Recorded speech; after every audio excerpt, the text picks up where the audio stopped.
හිතුවා ආර්ට් ඇකඩමි එකට ජොයින්. මම චිත්‍ර පැත්තෙන් ආරිස් කෙනෙක් විදිහට චූටි කාලේ ඉඳන් පොඩ්ඩක් කරගෙන ගියා. සමහරක් දේවල් මම ඉතින් පස්සේ ඩ්‍රොප් කරා. ආයෙ හිතුණා ආයෙ පටන් ගන්න. ඒත් මම ඒ කාලෙත් පොඩි කාලෙත් චිත්‍ර සබ්ජෙක්ට් එක නොකරට මම සබ්ජෙක්ට් එකක් විදිහට ඉගෙන ගන්න ක්ලාසස් වලට පවා ගිහිල්ලා තියෙනවා. අපි දන්න ටිකට වැඩිය මම කැමති තව ටිකක් ඉගෙන ගන්න. ඉතින් මට හිතුණා ආයෙක පටන් ගන්න ඕන කියලා. ඉතින් මම පටන් ගන්න එකට මම දැක්ක මනියා හම්බෙන් වගේ දැක්කේ මේක ප්‍රොමෝෂන් එකක් නෙවෙයි.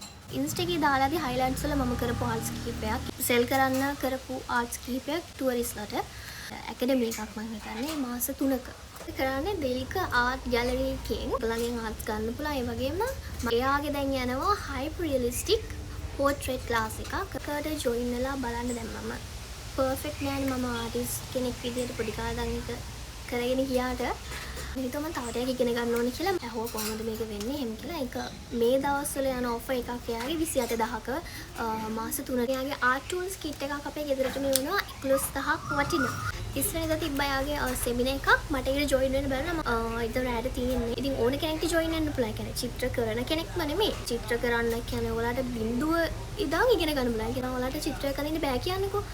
මම හිතනවා ඒකට ආවම අපිට මොකක් හරි විදියකට ටැලන්ට් එකක් හැදෙයි කියලා. ඉතින් කෝස් එක කොහොමද ජොයින් වෙලා දෙයක් කරගන්න පුළුවන් වෙයිද? මට කියන්න තියෙන එකම පොයින්ට් එක තමයි මම ආර්ට් කරපු කෙනෙක්. කියන්නේ මේක ප්‍රොමෝෂන් එකක් විදියට නෙමෙයි කරන්නේ. කෝස් එකට ජොයින් වෙලා ඒක කොහොමද කියලා එක්ස්පීරියන්ස් එක ඔයාලත් එක්ක ෂෙයා කරගන්න. මෙන්න මේකයි. මේකේ තමයි ආවේ. බලමු මේක මොනවද තියෙන්නේ කියලා. මේක තමයි ආර්ට් ටූල්ස් කිට් එක.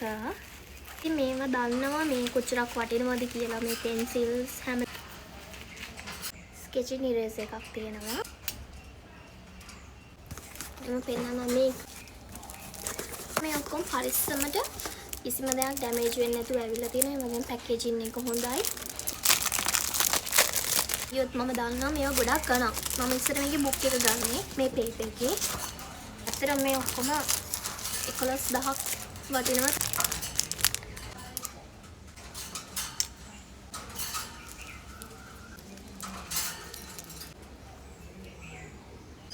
charcoal. එවැගේම මෙන්න මේ ටික. මේවා දැන් ඔයගොල්ලෝ දන්නේ නැහැ කියලා මොරි වෙන්න එපා. මේ හැම දෙයක් ගැනම අපිට ක්ලාස් එකේදී A to Z කියලා දෙනවා. තියෙනවා මෙතන 8B, 2B, 4B sizes වල ඔක්කොම තියෙනවා. මේ course එක follow up කරලා ඒකේ විස්තර මම ඔයගලන්ට අප්ඩේට් කරන්න තව වීඩියෝ එකකින්. ඊට පස්සේ ඔයාලටත් පුළුවන් ඊළඟ බැච් එකට ජොයින් වෙලා ඔයගලන්ටත් ඔයගලන්ගේ ආටිස්ට් කෙනෙක් වෙන ඩ්‍රීම් එක කෝස් එක ඇත්තටම යූස්ෆුල්ද වර්ත්ද කියලා කොහොමද කියලා. ඒ විතරක් නෙමෙයි මම කෝස් එකේ යද්දී ක්ලාසස් වල තියෙන ඒ දේවලුත් මම ඔයාලත් එක්ක ෂෙයා කරගන්නම්.